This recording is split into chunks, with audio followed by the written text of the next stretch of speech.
Greetings and welcome to another Impressions video here at Words About Games. Today we're going to be looking at Mega Man 11.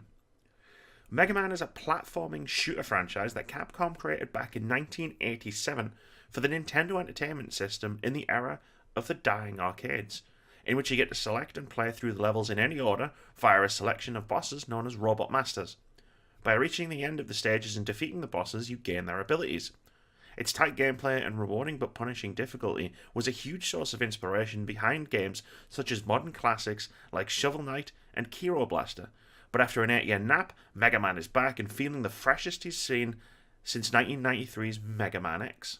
Wily is back to his old tricks again and has turned Dr. Light's robots against him, leaving Mega Man to save the day once again. Except this time, Wily's used nefarious double gear technology to give the stolen robots powers much beyond that of previous games.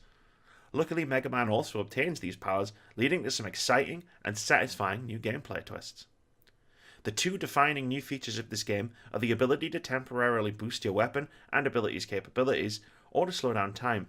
Both can be activated when Mega Man's health is critical, giving the player a powerful last stand. Another feature that adds to Mega Man's arsenal are the abilities and items you can purchase from Dr. Light's lab. These vary from tanks that refill health or weapons, to buddies that will drop random goodies, or save you from spikes and pitfalls, all the way to permanent items that give Mega Man buffs and extra abilities. All of these things reduce friction that could have previously put people off of a game as consistently challenging as this, but added to the boss abilities you gain, there's a very satisfying level of growth and progression. Simply put, this is the same Mega Man, only more accessible than ever before, made even more so by the varying difficulty levels you can choose from, all of which are well balanced and enjoyable. The stages in Mega Man 11, like always, are all themed after their respective masters, and it must be said, these are some of the very best Mega Man stages yet. Inventive, exciting, and each housing at least one sub-boss, variety is clearly a focus here. The levels put abilities and the double gear system to great use too, giving the player opportunities to make the most of their growing arsenal, which wasn't always executed so well in older titles, leaving most weapons either overutilized, looking at you Metal Blade, or underutilized, looking at you every other weapon in Mega Man history.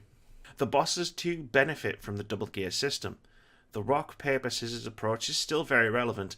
However, the Robot Masters themselves have seen a huge upgrade from the admittedly simple but enjoyable jump and shoot repetition of most older titles. Now the fights are a spectacle, exciting and utterly challenging in the best way. Insert Dark Souls comparison here. The Robot Masters have never been so fun to fight. When Mega Man 11 was first announced, the first thing fans noticed was the clean, striking HD visuals that, although not AAA standard, are polished and very kind to the eyes. Gone are the pixels and 8-bit aesthetic from the NES titles, which were again adopted by Inti Creates Mega Man 9 and 10, and as iconic as those visuals were, this is a welcome inclusion. Also gone, however, is the 8-bit inspired soundtrack, opting for more of an atmospheric sound that just doesn't reach the same levels of energy and charm of the older titles. That's not to say it's bad, it's just more forgettable than what fans are used to. Also, an important part of the audio experience are sound effects and voice acting. The sound effects are tight and well balanced, never feeling too noisy or ambient, but it's the voice acting that's well worth a mention. Rejoice, Mega Man fans. Although nothing impressive, being akin to that of a modern day cartoon, the voice acting is a huge step up from previous games, and the writing, although basic, feels like it carries more weight than previous titles too, leading to a potentially more involved storyline in the future. Overall, Mega Man 11 is an engaging and exciting, if slightly short, experience full of fresh ideas.